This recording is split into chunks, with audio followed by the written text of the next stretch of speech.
Assalamualaikum. Hai, biologi tingkatan 4, subtopik 12.1, koordinasi dan gerak balas. Dalam subtopik ni, kita akan belajar bagaimana badan kita mengesan perubahan dan cara badan bertindak balas dengan pantas. Cuba bayangkan, mata awak sekarang ni tengah nampak sepinggan makanan yang sedap.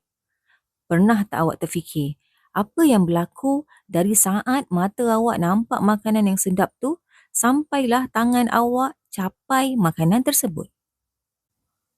Terdapat satu urutan penyampaian mesej yang hebat dalam badan. Urutan ini sentiasa bermula dengan rangsangan, dikesan oleh reseptor, dihantar ke pusat integrasi untuk diproses, kemudian mesej akan dihantar ke efektor untuk melakukan gerak balas. Rangsangan terbahagi kepada dua kategori.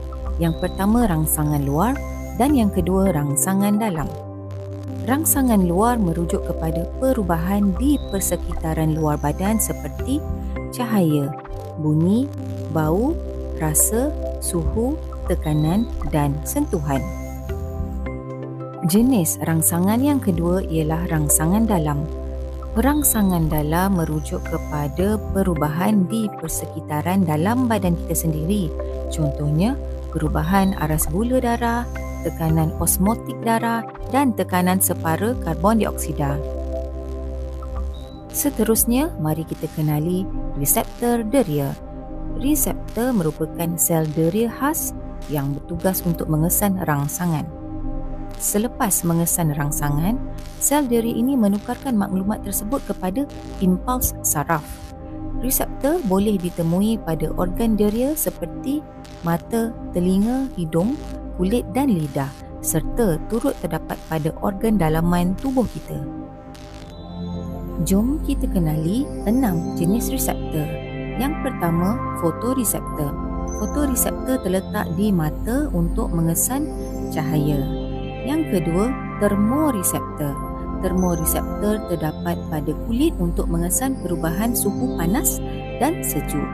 Yang ketiga, kemoreseptor yang bertugas mengesan bahan kimia di udara, iaitu melalui hidung, bahan kimia larut dalam air atau makanan melalui lidah serta mengesan perubahan pH dan gula dalam darah.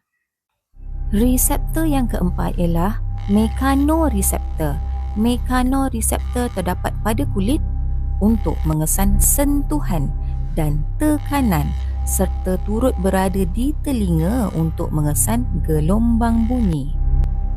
Reseptor yang kelima ialah nociceptor yang berfungsi mengesan kesakitan dan kerosakan tisu pada permukaan kulit.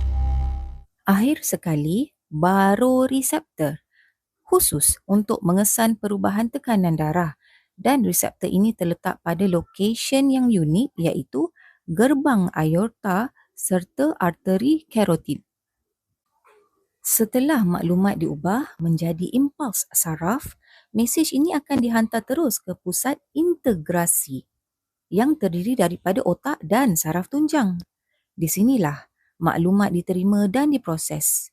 Kemudian, arahan baharu dihantar ke efektor yang terdiri daripada struktur otot atau kelenjar untuk menjalankan tindakan gerak balas yang bersesuaian.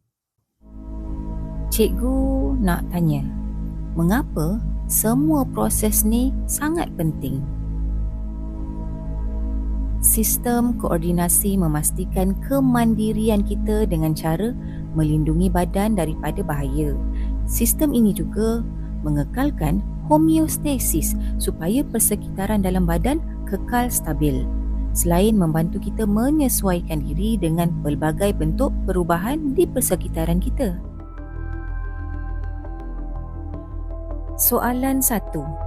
Cuba susun komponen koordinasi ini mengikut urutan yang betul. Efektor, rangsangan, gerak balas, pusat integrasi, reseptor. Susunan yang betul bermula dengan rangsangan, kedua reseptor, kemudian pusat integrasi, efektor dan berakhir dengan gerak balas. Soalan kedua, Nyatakan jenis reseptor yang terlibat apabila seorang murid merasa gula-gula yang manis. Jawapannya ialah kemoreseptor. Kemoreseptor pada lidah bertindak mengesan bahan kimia.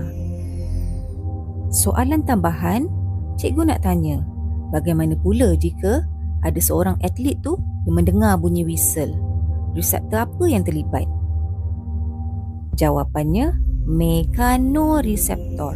Mekanoreseptor yang berada di telinga. Soalan kibat.